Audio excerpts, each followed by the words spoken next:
Peace and love, brothers and sisters. So, lately, I've been constantly getting these visions to do research and read more in regards to the Book of Ezra. And I did a post, a while ago, just lightly talking about it. But even in my situation that I've been going through here, I'm eventually going to start revealing more of myself and things of that nature that I've been going through because for you to be able to understand who I am, I need to be able to relate with you. And for me to be able to relate with you, I must be going through the same plight that you're going through. So many of you, especially brothers, who have children, who are going to understand what it is that I'm saying, hopefully. But ultimately, to round this off, is that we all have went astray. And the book of Ezra is going to remind you what happened when we went astray and we started doing things outside of the law of the Most Highs, when we start mingling with people who have, foreign mindsets, which pretty much is not showing that we're actually being equally yoked with each other because of the way how we're not only interacting with these other parties, but the habits that we're picking up from them that is not pleasing to God. So there's something that must be done with that.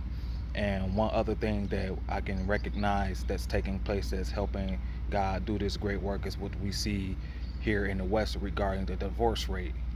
The West have one of the highest divorce rates than many of the other so-called superpowers in the world. But I want to focus on us because we're the ones who's considered the lost ones. So we have a very high divorce rate, and the reason is because we're not equally yoked. We went against the principles of the Most Highs, and we're doing things based on Thy will. Everyone out here today is living on their own customs and whatever beliefs that they have either conjured up because of what they've read that make them feel some type of way. etc is nothing that ties you with the group. It's always something that's an individual thing. So this hyper individualism over here is destroying us, and it's going to show out in regards to the divorce rate that's taking place here, but also as you sit and listen to this quick uh, demonstration regarding the book of Ezra. Let's continue. Peace.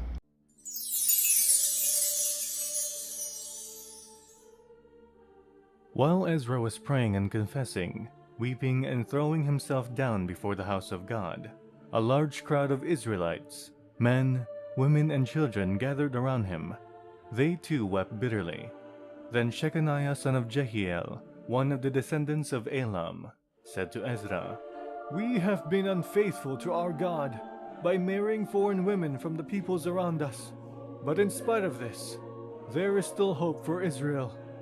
Now let us make a covenant before our God to send away all these women and their children, in accordance with the counsel of my Lord, and of those who fear the commands of our God. Let it be done according to the law. Rise up. This matter is in your hands. We will support you. So take courage and do it." So Ezra rose up and put the leading priests and Levites and all Israel under oath to do what had been suggested. And they took the oath. Then Ezra withdrew from before the house of God and went to the room of Jehohanan son of Eliashib.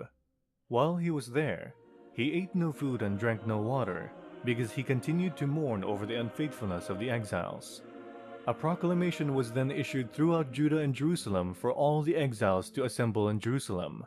Anyone who failed to appear within 3 days would forfeit all his property, in accordance with the decision of the officials and elders, and would himself be expelled from the assembly of the exiles. Within the 3 days, all the men of Judah and Benjamin had gathered in Jerusalem, and on the 20th day of the 9th month, all the people were sitting in the square before the house of God, greatly distressed by the occasion and because of the rain. Then Ezra the priest stood up and said to them, "You have been unfaithful. You have married foreign women, adding to Israel's guilt. Now honor the Lord, the God of your ancestors, and do his will. Separate yourselves from the peoples around you and from your foreign wives." The whole assembly responded with a loud voice, "You are right. We must do as you say. But there are many people here, and it is the rainy season. so we cannot stand outside. Besides, this matter cannot be taken care of in a day or two, because we have sinned greatly in this thing. Let our officials act for the whole assembly. Then let everyone in our towns who has married a foreign woman come at a set time, along with the elders and judges of each town, until the fierce anger of our God in this matter is turned away from us. Only Jonathan son of Asahel and Jazaiah son of Tikva, supported by Meshullam and Shabbatai the Levite, opposed this. So the exiles did as was proposed. Ezra the priest selected men who were family heads, one from each family division, and all of them designated by name. On the first day of the 10th month, they sat down to investigate the cases, and by the first day of the first month, they finished dealing with all the men who had married foreign women.